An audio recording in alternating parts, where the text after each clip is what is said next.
Hi friends, വാട്സപ്പിൻ്റെ പഴയ status feature തിരിച്ചെത്തി. പുതിയ സ്റ്റാറ്റസ് ഫീച്ചറിനെ ഒഴിവാക്കിയിട്ട് പഴയത് കൊണ്ടുവന്നതല്ല. പുതിയ സ്റ്റാറ്റസ് ഫീച്ചർ അവിടെ തന്നെ ഉണ്ട്. അതിനു പുറമെ നിങ്ങൾക്ക് എബൌട്ട് എന്ന സെക്ഷനിൽ പഴയ സ്റ്റാറ്റസും കൂടെ അപ്ഡേറ്റ് ചെയ്യാമെന്നേ ഉള്ളൂ.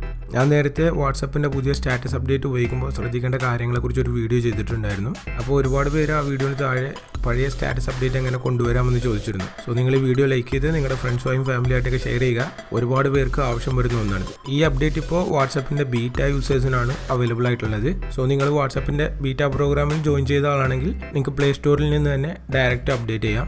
ഇല്ലെങ്കിൽ ഞാൻ വീഡിയോന് താഴെ ഒരു ഡൗൺലോഡ് ലിങ്ക് കൊടുത്തിട്ടുണ്ട്.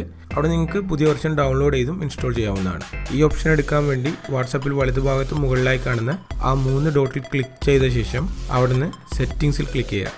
അതിനുശേഷം നമ്മുടെ പ്രൊഫൈലിൽ ക്ലിക്ക് ചെയ്താൽ നിങ്ങൾക്ക് താഴെയായി എബൌട്ട് ആൻഡ് ഫോൺ നമ്പർ എന്ന് കാണാം. അതിൽ ആദ്യത്തെ ലൈൻ അതാണ് നമ്മുടെ പഴയ സ്റ്റാറ്റസ്. നിങ്ങൾക്ക് അതിൽ ക്ലിക്ക് ചെയ്ത ശേഷം പുതിയതൊന്ന് ആഡ് ചെയ്യുകയോ നിങ്ങൾ നേരത്തെ സെറ്റ് ചെയ്തിരുന്നത് എഡിറ്റ് ചെയ്യുകയോ എന്താണെന്ന് വെച്ചാൽ പഴയ പോലെ തന്നെ ചെയ്യാം. ഇതുപോലുള്ള കൂടുതൽ വീഡിയോസ് നിങ്ങൾക്ക് ലഭിക്കാൻ നിങ്ങൾ ഈ ചാനൽ ഇതുവരെ സബ്സ്ക്രൈബ് ചെയ്തിട്ടില്ലെങ്കിൽ സബ്സ്ക്രൈബ് ചെയ്യുക. സബ്സ്ക്രൈബ് ചെയ്യാൻ വേണ്ടി ഈ വീഡിയോന് താഴെ കാണുന്ന ചുവന്ന സബ്സ്ക്രൈബ് ബട്ടൺ ക്ലിക്ക് ചെയ്ത ശേഷം അതിനടുത്തുള്ള ബെൽ ഐക്കണിലും കൂടെ ക്ലിക്ക് ചെയ്ത് നോട്ടിഫിക്കേഷനും എനേബിൾ ചെയ്യാം. പിന്നെ ഞാൻ നേരത്തെ പറഞ്ഞ പോലെ ഇത് ഒരുപാട് പേർക്ക് ആവശ്യമുള്ളൊരു കാര്യമാണ്. സോ നിങ്ങൾ ഈ വീഡിയോ ലൈക്ക് ചെയ്ത് നിങ്ങളുടെ ഫ്രണ്ട്സുമായും ഫാമിലിയായിട്ടൊക്കെ ഷെയർ ചെയ്യാൻ മറക്കരുത്. എന്നാൽ നമുക്ക് അടുത്തൊരു വീഡിയോയിൽ കാണാം. Thank you.